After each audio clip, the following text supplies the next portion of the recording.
my dad always ignored me. But now he's begging for my help. Flushed face like, share and subscribe to see how I reacted.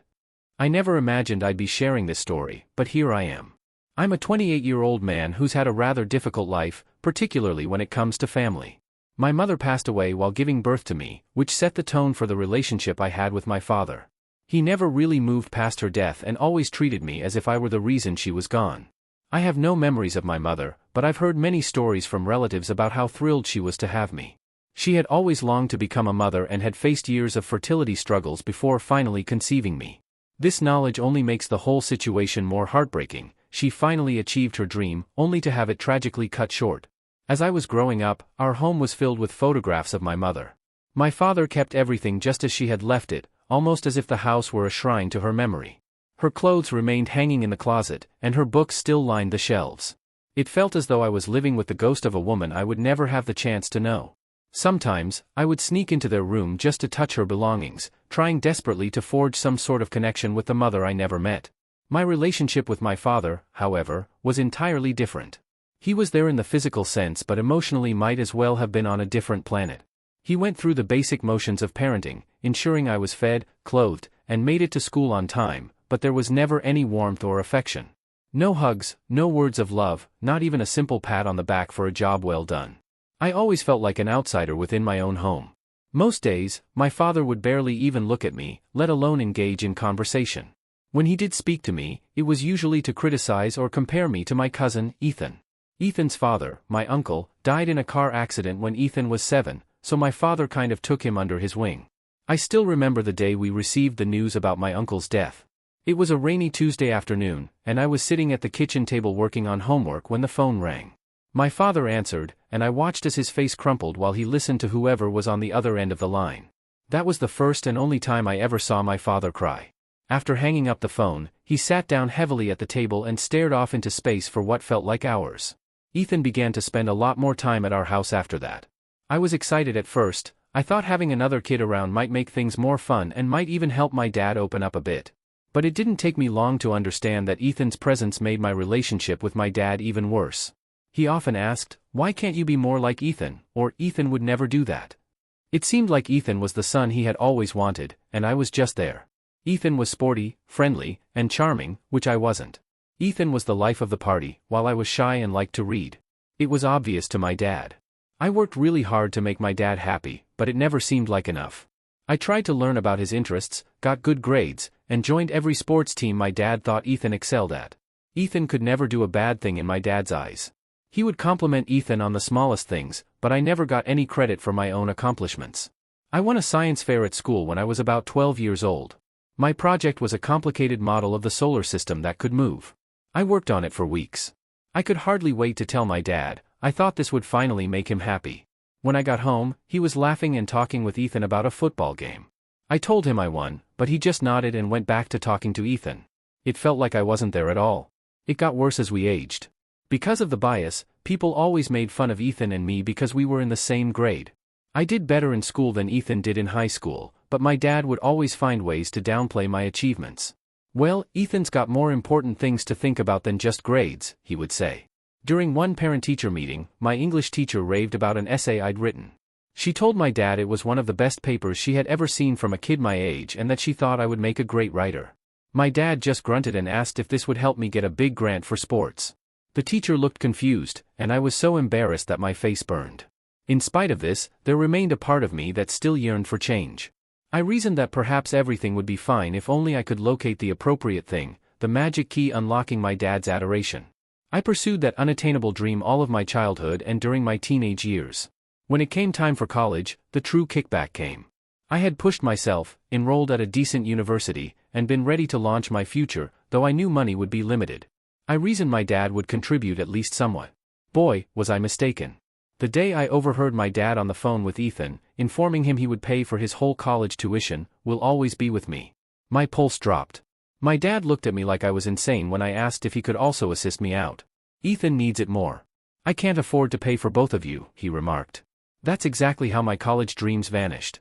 I attempted to make it work, nevertheless, working evenings and weekends. I had a part-time job at a nearby diner. I applied for every scholarship I could locate, but it was not enough. The strain was intolerable. I was juggling my classes, working enough hours to pay for things, and still finding time to study and sleep. There had to be a give. After the first semester, I found myself having to drop out on my own. I couldn't afford it. The part-time work I could find hardly covered tuition. Ethan was living it up at a famous university, completely on my dad's money. Meanwhile, he would share images of his elegant dorm room, his spring break travels, the new laptop my dad had purchased for him for college on social media. Every post was like a knife turning in my gut. That moment was the breaking point for me. I gathered my belongings and left home, cutting off all contact with both my father and Ethan.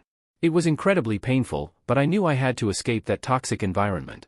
I could no longer bear to live in the shadow of my deceased mother and the cousin who had somehow replaced me in my father's heart. The past few years have been challenging, to say the least. I've taken on various jobs, doing whatever I could to make ends meet. I've waited tables, worked in construction, pulled night shifts at gas stations, anything to ensure I had a roof over my head and food to eat. It has been difficult, especially when I saw updates from Ethan on social media about his incredible college experiences and the great job he secured after graduation. But despite everything, I'm gradually building a life for myself on my own terms. I now have a decent job, not something extravagant, but it covers the bills. I'm working as a manager at a local bookstore. It's not the career I envisioned, but I find solace in being surrounded by books all day. In addition, I'm taking night classes at the community college, working toward the degree I've always wanted. It's not an easy journey, but at least I'm making it on my own. Along the way, I've made some great friends, people who accept me for who I am, not for who they want me to be. They have become the family I never truly had. We have weekly game nights, go on camping trips when we can afford it, and support each other through thick and thin. It's far from perfect, but it's mine, and that makes all the difference. I thought I had left all that family drama behind me, but life has a funny way of throwing curveballs when you least expect them. Yesterday, I received a call from a number I didn't recognize. When I answered, I was stunned to hear my dad's voice on the other end. It had been 3 years since we last spoke, and now he was reaching out for help. I'm not entirely sure how to feel about this, but one thing is certain, I am no longer that kid desperate for his approval. Update 1. It's been a week since my dad's unexpected call, and I'm still trying to process everything that happened. Speaking with him on the phone brought back a plethora of memories, the majority of which were not good. But his voice was different, older, more worn out, more desperate. He began with small talk, asking how I was doing. It felt awkward and forced, as if he was trying to pretend the last few years hadn't happened. Then he got to the real reason for his call. He needed money, and a lot of it. At first, I was too shocked to respond. This was the man who had never given me a dime for college, who had chosen my cousin over me time and time again, and now he was asking me for financial help. The irony was not lost on me. When I finally found my voice, I asked him why he was coming to me. What about Ethan, his golden boy? Shouldn't he be the one to help out? My dad fell silent for a moment, then mumbled something about Ethan being busy with his new job and not having the means to help right now. I couldn't help but laugh. After years of being told how much better Ethan was, how he deserved the opportunities one didn't, now I was supposed to be the one to step up? I made it clear to my dad exactly what I thought about that idea. I suggested he go talk to Ethan instead, since he had always been the favorite anyway. There was a long silence on the other end of the line. Then my dad started to say something about how he regretted some of the choices he'd made, how he wanted to make things right, but I cut him off. I told him it was too little, too late. I'd spent years trying to earn his love and approval, and now that he needed something from me, he was ready to play the remorseful father? I ended the call shortly after that. I experienced a range of feelings as soon as I hung up. I turned him away, and part of me felt bad about it since he was still my father. But a bigger part of me felt relieved. For the first time, I had stood up for myself against him. I didn't cave into the need for his approval that had driven me for so long. The next few days were tough. I kept replaying the conversation in my head, wondering if I had done the right thing.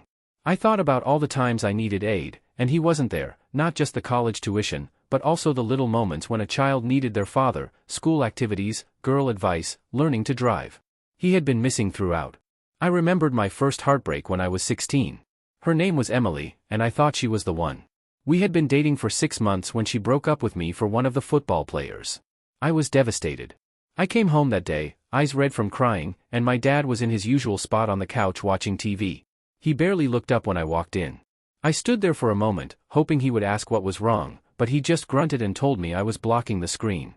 I went to my room and cried myself to sleep that night. Or the time I got my driver's license. Most of my friends' dads had taught them how to drive, but not mine. I had to beg my neighbor, Mr. Thompson, to teach me. When I finally passed the test, I came home excited to share the news. My dad was in the garage working on his car with Ethan. I showed them my new license. Ethan congratulated me, but my dad just nodded and went back to explaining something about the engine to Ethan. I don't think he ever let me drive his car. Another thing that made me think was what kind of trouble he was in to need my money. My dad was always very proud, almost too much. It had to be important for him to reach out in this way. Even with everything, I was still a little worried about him. But then I thought about all the times I had been worried about my own future because I wasn't making enough money since I had to quit college. What did he care about then? I had to work things out by myself, which I did. I made my own life without his help. Why should I help him right now? I remembered the year I lived on my own after moving out in order to start over. I moved to a new place where no one knew me. I got any job I could find and found a tiny studio room that I could barely afford. I cleaned during the day and worked as a bartender at night. I was always tired, but I was able to get through it on my own. When I got home from work at the bar some nights, my feet hurt, and I smelled like smoke and beer. I wondered if I had made a mistake. I could have put my pride aside, stayed home, and tried to work things out with my dad. But then I remembered being judged all the time and never feeling good enough, and I knew I had made the right choice. I started to feel better about my choice as the days went by. I understood that by not giving in to his request, I was finally taking control of things. I wasn't the same kid he used to be able to ignore and push around. Today, I'm an adult. I choose for myself, and I don't owe him anything. I couldn't help but be interested, though, what had exactly caused this to happen? What happened that Ethan, the perfect child, couldn't or wouldn't help? There were times when I wanted to find out more about what was going on with my dad and my cousin, but I hesitated. Did I really want to open that can of worms? Was it worth potentially stirring up all that old pain and resentment? I thought about getting in touch with Ethan's mom, my aunt. Even though she was sometimes cold, she was always nice to me. She might understand what's going on. The last time I saw her, though, was at a family get-together right before I left for work. She gave Ethan a big hug and told him she was proud of him for getting into such a good college. She only gave me a weak smile and a pat on the shoulder when it was my turn to leave. I made up my mind not to call her. I'm still not sure what to do next as I write this report. A part of me wants to forget about the past and keep focused on my own growth in life. On the other hand, I can't help but wonder what's going on between my dad and Ethan now that I think about it. Only time will tell if I decide to look into it more or not. Update 2. It's been about a month since my last update, and a lot has happened. Despite my initial hesitation, my curiosity got the better of me. I decided to do some digging to find out why my dad suddenly needed help and why Ethan wasn't stepping up. I started by reaching out to a few family friends who were still in touch with my dad. At first, they were reluctant to share much, but eventually, I pieced together a pretty clear picture of what had been going on. I called Mrs. Peterson first. She had been my mom's best friend and had always been kind to me growing up. She seemed surprised to hear from me but was happy to chat. After some small talk, I steered the conversation toward my dad and Ethan. Mrs. Peterson hesitated, then sighed deeply before starting to fill me in. It turns out that my dad had gone all in on supporting Ethan, far beyond just paying for his college tuition. He had helped Ethan with the down payment on a house, bought him a car, and even invested in a business venture Ethan wanted to pursue. To do all this, my dad had taken out loans and maxed out his credit cards. He was drowning in debt, all for the sake of giving Ethan the life he thought he deserved. Mrs. Peterson told me about a conversation she had with my dad a few years back. He had been bragging about Ethan's successes, talking about how he was going to be a big-shot businessman one day. When she asked about me, my dad had just shrugged and said he hoped I was doing okay. The indifference in his voice had shocked her. Next, I reached out to my old neighbor, Mr. Thompson, the one who taught me how to drive. He had always been observant and filled me in on some of the more recent developments. Apparently, Ethan had convinced my dad to invest in a startup he was launching with some college friends. It was some kind of tech company, but Mr. Thompson wasn't clear on the details. What he did know was that my dad had remortgaged the house to get the money for the investment. The kicker? Ethan's new job, the one my dad had proudly boasted about, wasn't going as well as expected. The business venture had flopped, and Ethan was now struggling to make ends meet himself. When my dad turned to him for help with the mounting debt, Ethan apparently told him he couldn't spare anything right now. Mr. Thompson had overheard an argument between my dad and Ethan just a few weeks ago. Ethan had come over, driving a flashy new car, and my dad confronted him about the failed business and the money he'd invested. Ethan had yelled something about how it wasn't his fault the market had changed and that he'd pay my dad back when he could. Then he peeled out of the driveway, leaving my dad standing there, looking utterly defeated. I have to admit, a part of me felt a twisted sense of satisfaction. After years of being compared to Ethan, constantly hearing how I didn't measure up, it turned out that the golden child wasn't so golden after all. My dad had placed all his hopes and resources into Ethan, and now those hopes had crumbled. But mostly, I just felt tired of the endless drama, the lingering pain, and the constant what-ifs. I thought about how different things could have been if my dad had chosen to invest in me the way he did in Ethan. Maybe I would have finished college, and perhaps I'd be in a completely different career today. But then again, maybe I wouldn't have learned the invaluable lessons I did about self-reliance and perseverance. I remembered the tough times after dropping out of college, how I juggled multiple jobs, often scraping by on ramen noodles and cheap coffee. I thought about the long nights I spent studying after exhausting shifts, driven by the determination to improve myself, even without the benefit of a formal education. It had been a hard journey, but it shaped me into the person I am today. I wasn't sure if I should tell my dad what I had learned. After some thought, I chose to text him. I told him I knew what was going on with Ethan and the bills. I didn't offer to help, but I also didn't brag. What I really said was that I hoped he could see now that the decisions he made had effects on both of us. After a few hours, he answered. He sent a long message, saying sorry and a lot of things. He told me that he knew he had been unfair to me and that his grief over my mom's death had clouded his judgment. He talked about how proud my mom would have been of the man I'd become, even though he wasn't a great dad. He asked if we could get together and talk. I thought about that message for a long time before I decided what to do. There was still a little boy inside me that wanted his dad's love, so a part of me wanted to say yes. I imagined a time when we'd get together, talk things out, and our relationship would be fixed magically. But as an adult who has had to work hard for everything, I knew better. I reflected on all the important milestones in my life that my father had missed, like my high school graduation, where I scanned the audience hoping to catch a glimpse of his face, only to feel the sting of disappointment. I thought about my first apartment, which I furnished with second-hand items and a lot of determination, and the promotion I recently received at the bookstore, a moment I had no one to share with except my friends. In the end, I decided to respond to my father, letting him know that I was not ready for a meeting. While I acknowledged his apology, I made it clear that words alone could not erase the years of neglect and favoritism I had endured. I expressed my need for time and space and told him that he needed to respect that boundary. I also made it abundantly clear that I would not be bailing him out financially. His decisions had brought him to this point, just as my decisions had led me to where I am now. It was not my responsibility to fix the mistakes he had made. As I sit here writing this update, I feel a sense of relief, not happiness exactly, but as if a weight has been lifted from my shoulders. For so long, I carried the burden of trying to earn my father's love, constantly questioning what was wrong with me that made him favor Ethan. Now I realize it was never about me at all, it was about his own unresolved issues, his inability to cope with loss and grief. I am uncertain about what the future holds for my relationship with my father or whether there will be any relationship at all. Perhaps one day we will have a genuine conversation about everything that has transpired, perhaps not. For now, I am focusing on my own life and personal growth. I am continuing with my night classes, diligently working toward that degree.